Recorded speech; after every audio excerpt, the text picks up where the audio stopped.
There are days when you come home and the only thing you want to do is turn everything off. Not because you hate people, not because you're antisocial, but because your brain has reached its limit. You've talked, you've listened, you've reacted, you've smiled when you didn't feel like smiling, and now even the sound of another message feels heavy. So you start wondering, why am I like this? Why can everyone else handle it except me? What if the problem isn't who you are, but how much your mind has been forced to endure? If this feels familiar, consider subscribing, not for more noise, but for clarity. And if this describes your experience, leave a like or a comment. You might realize you're not as alone as you think. Every day starts the same way. You wake up already slightly tired, not because you didn't sleep, but because your mind never fully shut down. Before your feet touch the floor, your phone lights up. Messages, notifications, group chats. Someone needs an answer. Someone expects a reaction. You tell yourself, it's fine, this is normal. On the way to work or school, you prepare your face, not consciously, but instinctively. A neutral expression, a polite tone, a version of you that fits the day. Then it begins. Meetings where everyone talks, but no one really listens. Conversations where you're expected to respond quickly, not truthfully, just promptly. Background noise that never stops. Keyboards, voices, alerts, footsteps, screens. Even silence isn't quiet anymore. Silence just means waiting for the next interruption. You nod, you smile, you participate. Not because you want to, but because not participating would require explaining yourself, and explaining yourself feels even more exhausting. So you stay on, hour after hour. You reply to messages you don't care about. You sit through discussions that drain you but demand your presence. You absorb opinions, moods, expectations, none of which belong to you. By the time the day ends, your body is still functioning, but something inside you feels hollow, like a battery that looks full until you unplug it and realize it has nothing left. You go home, and this is where the confusion begins. Because nothing terrible happened, no argument, no trauma, no obvious reason to feel this way. Yet the moment you close the door behind you, the weight hits. Your shoulders drop. Your breath becomes shallow. Your tolerance disappears. A simple question from someone you love feels like pressure. A harmless message feels intrusive. Even friendly voices feel loud. You don't want to talk. You don't want to explain. You don't even want to think. You just want quiet. But instead of relief, guilt arrives. Why am I so sensitive? Why can't I handle normal life? Why do I need space when everyone else seems fine? You start comparing yourself to others. They go to work all day and still want to socialize. They attend meetings and then go out at night. They reply instantly, laugh easily, stay available. And you? You cancel plans. You delay replies. You sit in silence and still feel overwhelmed. So you label yourself introvert, antisocial, bad at relationships, emotionally distant, sometimes worse, weak, broken, difficult. And because you don't want to be any of those things, you push yourself harder. You force conversations when you're empty. You stay present when you're already gone. You give energy you don't have, on credit. And the cost compounds. The more you push, the faster you drain. The faster you drain, the more you withdraw. The more you withdraw, the more guilt you feel. It becomes a quiet cycle, invisible to everyone else. From the outside, you're functioning, responsible, polite, reliable. From the inside, you're constantly one interaction away from overload. What hurts the most isn't the exhaustion itself. It's not knowing why. Because when you don't understand the cause, you assume the cause is you.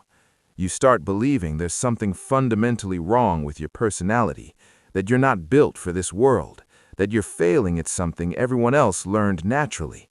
So you try to adapt. You watch how others behave and imitate them. You learn when to speak, when to react, when to laugh. You perform social competence, even when it costs you. And the cruel irony? The better you become at appearing normal, the more invisible your exhaustion becomes. No one sees the drain. No one sees the effort. No one sees how much it takes just to stay engaged. They only see the result. So when you finally pull away, when you go quiet, cancel plans, or stop responding, they don't see a system overloaded. They see rejection, disinterest, coldness, and that misunderstanding cuts deep. Because you don't hate people, you don't hate connection, you just hate how much it costs and how little room you're given to recover. This is the core conflict, not a hatred of society, not a flaw in your character, but a constant invisible drain, happening in a world that never stops stimulating you. And until you understand that, you'll keep fighting yourself instead of the real problem. At first, you don't notice the breakdown. It doesn't arrive as panic. It doesn't announce itself with tears or anger. It arrives quietly, as a thought you keep having more often than you'd like. Something is wrong with me. You start questioning reactions that once felt natural. Why does a simple message feel heavy? Why does a phone call drain you before it even begins? Why does being around people you care about still make you want to escape? You don't say these things out loud. You keep them inside, where they slowly turn against you. You tell yourself you're being dramatic, that others are dealing with more and complaining less, that you should be grateful, not exhausted. So you override your signals. You answer when you don't want to. You show up when your body is asking for rest. You stay in conversations long after your attention has collapsed. And each time you do, something subtle breaks. Not all at once, but piece by piece. Your patience shortens. Your empathy thins. Your tolerance for noise, emotion, and unpredictability drops. You become more irritable, then feel guilty for it. More distant, then ashamed of it. You start apologizing for your limits. Sorry, I'm just tired. Sorry, I'm not feeling very social. Sorry, I need some time. And eventually, even those apologies feel like too much. So you stop explaining. You withdraw without words. You disappear for hours, sometimes days. You leave messages unread, not because you don't care, but because you don't have the capacity to respond. This is where the inner conflict sharpens, because withdrawal brings relief, but it also brings fear. Fear of being misunderstood, fear of being labeled cold or distant, fear of losing connection altogether. So you oscillate. You isolate to survive, then you reconnect to prove you're still normal, then you collapse again. Each cycle makes the next one harder. And in the absence of a clear explanation, your mind fills the gap with judgment. If I were stronger, this wouldn't happen. If I were more confident, I'd enjoy people more. If I were better, I wouldn't need so much space. You begin to envy those who seem endlessly available. People who can talk for hours without fatigue. People who thrive in crowds. People who gain energy from interaction. You assume they possess something you lack. What you don't see is what they're losing, or how differently their nervous systems process stimulation. Instead, you internalize the difference as deficiency. And this is the most damaging part of the breakdown. Not the exhaustion itself, but the belief that your exhaustion is a personal failure. At some point, the question changes. It's no longer, why am I tired? It becomes, why can't I be like everyone else? That question quietly reshapes your identity. You stop trusting your own limits. You stop listening to your own signals. You start measuring your worth by how much you can endure. And endurance becomes your standard.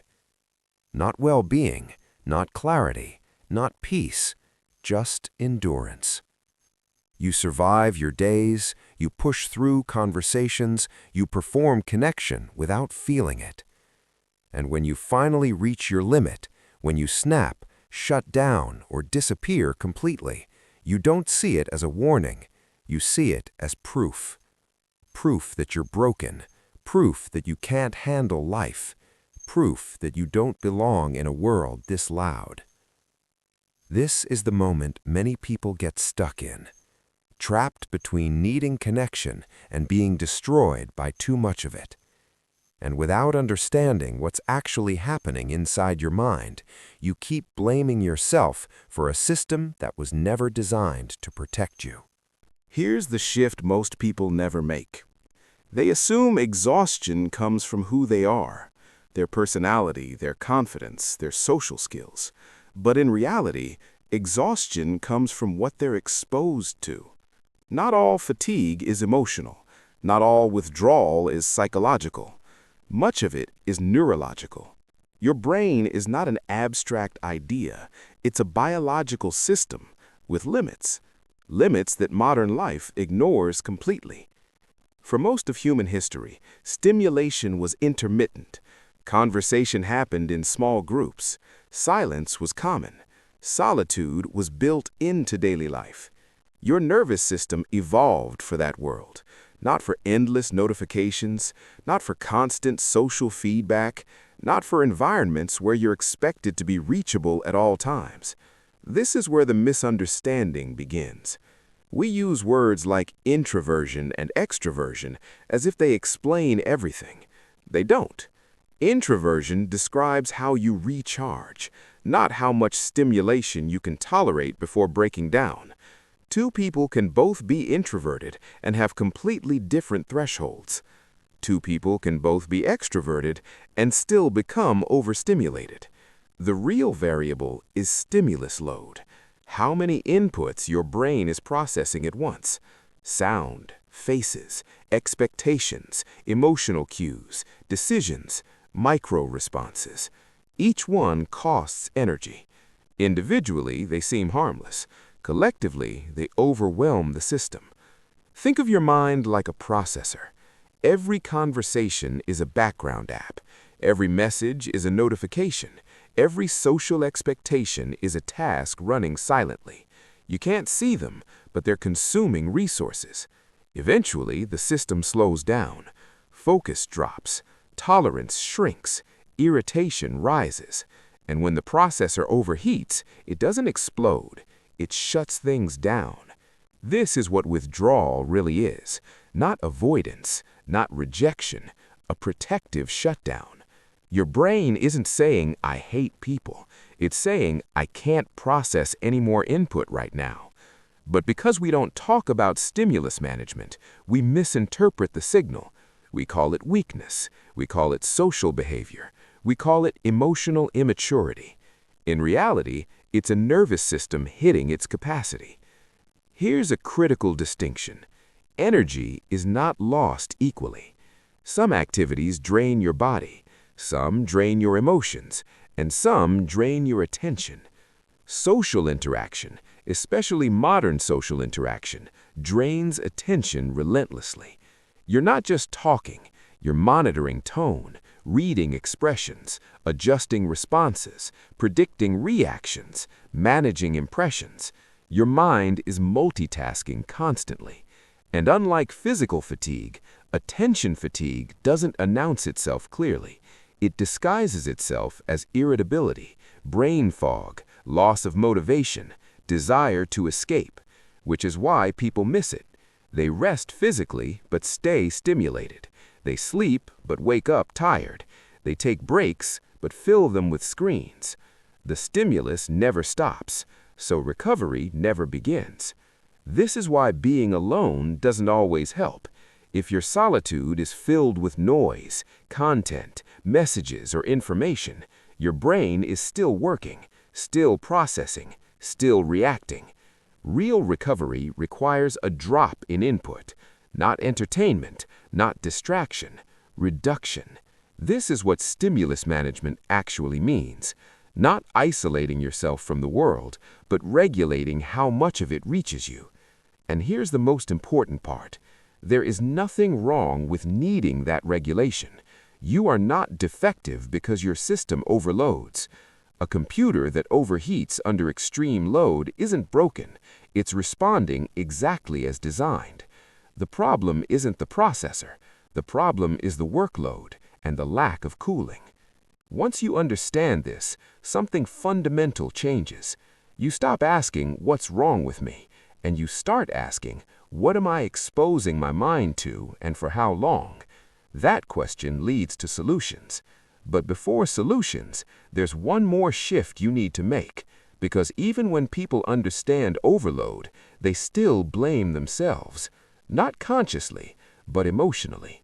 Which brings us to the next part.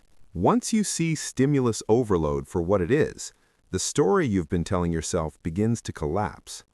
Not all at once, but enough to create space.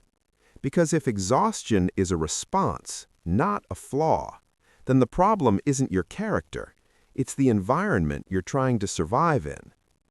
Modern life is built on a silent expectation, availability. You're expected to respond quickly, to stay reachable, to be socially present even when you're mentally absent. Silence now needs justification. Delays require apologies. Boundaries are mistaken for disinterest. This system rewards those who can stay on the longest, not those who function the best. And when you struggle inside it, you assume the failure is personal. But consider this. We've created a world where input never stops, then shame people who need time to process it. We glorify productivity while ignoring recovery. We praise communication while erasing quiet. And we call it strength to override your limits. But overriding your limits doesn't make them disappear. It just makes the crash harder. Here's the sentence that changes everything. You are not weak. You are overstimulated. And overstimulation is not a moral failure. It's a mechanical one. A nervous system pushed beyond its sustainable load will always react the same way, not because it's fragile, but because it's human. When you stop framing your exhaustion as a personal defect, guilt begins to loosen its grip. You realize you don't need to become louder, faster, or more available. You need a different relationship with input. This reframe is uncomfortable at first, because it means letting go of the idea that enduring more makes you better. It means accepting that limits are not obstacles, they're information, and information is only useful if you listen to it. The people who last the longest in demanding environments are not the ones with endless energy. They're the ones who know when to step away. They know when to turn things off before the system shuts itself down. This isn't withdrawal, it's maintenance. And maintenance is not selfish, it's responsible. Once you internalize that, you stop fighting your need for space. You stop apologizing for recovery.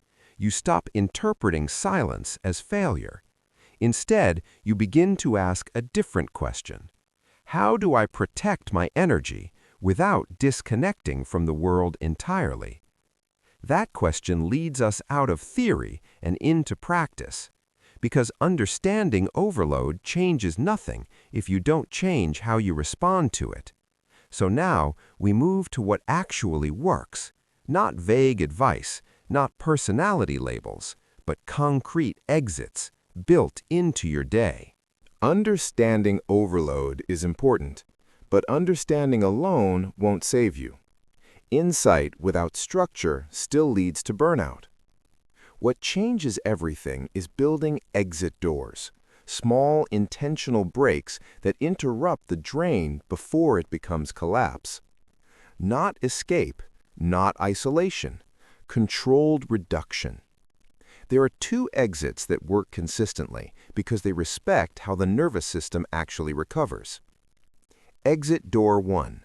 10 minutes of silence before connection. This sounds insignificant.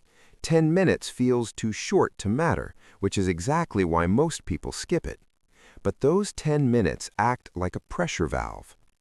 after work, after school, after meetings, after prolonged social exposure, before you speak, before you explain, before you respond.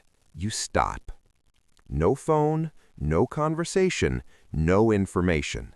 Not meditation, not productivity, just silence. Your brain needs a transition, a buffer between stimulation and interaction. Without it, you carry the entire day into the next conversation.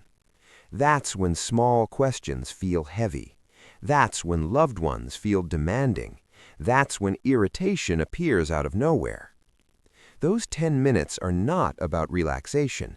They're about resetting the processing queue, letting inputs finish processing instead of stacking on top of each other. This is why people say, "I don't want to talk right now," but can't explain why. The explanation is simple. Your system hasn't caught up yet. 10 minutes gives it space to do that.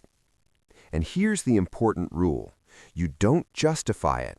You don't apologize for it. You don't negotiate it. You treat it like a physiological requirement because that's what it is. Exit door 2.